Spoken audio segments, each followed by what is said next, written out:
بسم اللہ الرحمن الرحیم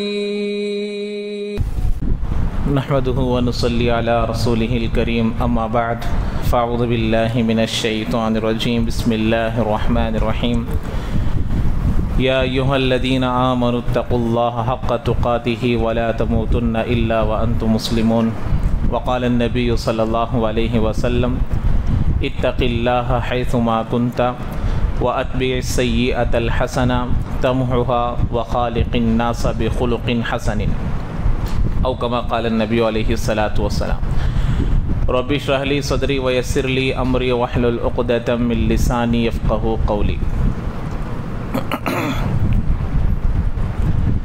تو میرے بھائیوں، بزرگوں، دوستوں، اللہ تبارک و تعالی انسان کے اندر نیکی کا مادہ اور گناہ کا مادہ دونوں کو رکھ کر پیدا کیا ہے، اس لیے کہ تقوی اسی کو کہتے ہیں کہ طاقت ہونے کے باوجود گناہ نہ کرے۔ طاقت نہیں ہے، طاقت نہ ہو کر گناہ سے بچنے کا نام تقوی نہیں ہے، بلکہ آدمی کے اندر گناہ کرنے کی طاقت، قوت، استطاعت ہو اور پھر اللہ کے ڈر سے وہ گناہ کو نہ کرے تو اس کو تقوی کہتے ہیں۔ تو پھر اللہ تبارک و تعالیٰ اپنے بندوں کو جب بخشنا چاہتے ہیں، مغفرت کرنا چاہتے ہیں، جنت میں داخل کرنا چاہتے ہیں، تو پھر دنیا میں نافرمانی کو کیوں پیدا کیا؟ دنیا میں گناہوں کو کیوں پیدا کیا؟ دنیا میں معصیت کو کیوں پیدا کیا؟ اسی لیے پیدا کیا لیبلوکم، تاکہ تم کو آزمائے، تاکہ تم کو دیکھے کہ تم اللہ کی فرما برداری کتنی کرتے ہو۔ اب چونکہ امتحان اسی کا ہوتا ہے جس کو آزمانا ہوتا ہے۔ سال بھر پورے آئے ہیں پڑھنے کے لیے، سال بھر پورے اٹینڈنس پابندی سے کیے ہیں، سال بھر پورے سبق اسباق ٹھیک سے سنائے ہیں، پھر بھی امتحان رکھا جا رہا۔ اطمینان ہے کہ یہ کامیاب ہو جائے گا، اطمینان ہے یہ اسباق سنا دے گا، اطمینان ہے اس کے اندر صلاحیت آ گئی، پھر بھی امتحان کیوں رکھ رہے ہیں؟ آزمانے کے لیے کہ اب اس کو امتحان حال میں آزمایا جائے گا۔ تو ایسے ہی اللہ تعالیٰ دنیا کو جیسے دارالاسباب بنایا ہے، دارالامتحان بھی بنایا ہے کہ اس کے سامنے فرما برداری کے راستے بھی ہیں، نافرمانی کے راستے بھی ہیں، کہ کون سا راستہ اختیار کرے گا۔ تو چونکہ انسان کا شیطان جو ہے بالکل کھلا ہوا دشمن ہے، ہمیشہ اس کے راستے پر، اور وہ وعدہ کر کر آیا ہے کہ اللہ میں تیرے بندوں کو بھٹکا کر رہوں گا، تیرے راستے سے ہٹا کر رہوں گا۔ اس لیے اللہ تبارک و تعالیٰ بھی اپنے بندوں پر مہربان ہے، رحیم ہے، کریم ہے، ارحم الراحمین ہے۔ تو ایسے چیزوں کو پیدا کیا ہے کہ بندے سے اگر گناہ ہو بھی جائے تو مغفرت کا جو دروازہ ہے وہ کب تک کھلا ہے؟ جب تک کہ سورج جس طرف سے نکلتا ہے، ادھر سے نکلتا ہے روزانہ، کدھر سے نکلتا ہے؟ ادھر سے نکلتا ہے۔ تو جس دن ادھر سے نکلے گا اس دن توبہ قبول نہیں ہوگی۔ اور آدمی کے لیے کب تک ہے؟ آدمی کے لیے اس وقت تک ہے جب تک کہ اس کو سکرات کی حالت نہ لگ جائے۔ اس کے اندر جو بھی توبہ کر لے گا اللہ اس کی توبہ کو قبول کرنے کے لیے تیار ہے۔ اس لیے حدیث قدسی ہے، اللہ کے نبی علیہ السلام نے فرمایا کہ اللہ تعالیٰ فرماتے ہیں لو بلغت ذنوبک کعنان السماء، اے میرے بندے تیرے گناہ کرتے کرتے کرتے جمتے آسمان کو بھی چھونے لگ جائے، انان السماء، آسمان کے کناروں تک، آسمان کے اوپر تک بھی پہنچ جائیں تو میں ان گناہوں کو معاف کروں گا، فلا ابالی، اس کے لیے میرے لیے کوئی حرج کی بات نہیں ہے، میں معاف کروں گا۔ لیکن شرط کیا ہے کہ بندہ ندامت کے ساتھ اللہ کے سامنے آ کر گڑ گڑائے کہ اللہ میرے سے گناہ ہو گیا۔ توبہ کی تکمیل ہونے کے لیے 3 شرطیں ہیں۔ ایک، آ کر گناہ پر نادم رہنا، توبہ تکمیل، توبہ ہر ایک توبہ کرتے ہیں اللہ معاف کر لے، معاف کر لے، معاف کر لے، یہ 100% معافی نہیں ہے۔ 100% معافی ہونے کے لیے 3 شرطیں ہیں کہ پورا گناہ دھل گیا، پورا گناہ معاف ہو گیا، اب وہ گناہ کا کوئی تذکرہ بھی نہیں ہوگا اور گناہ نام اعمال سے مٹ جائے گا۔ 3 طرح کے حقوق ہیں، وہ اللہ اور اللہ کے درمیان میں ہو تو، جیسے اللہ کے اور بندے کے درمیان حقوق اللہ سے متعلق ہو تو 3 شرط ہے۔ کیا ہے؟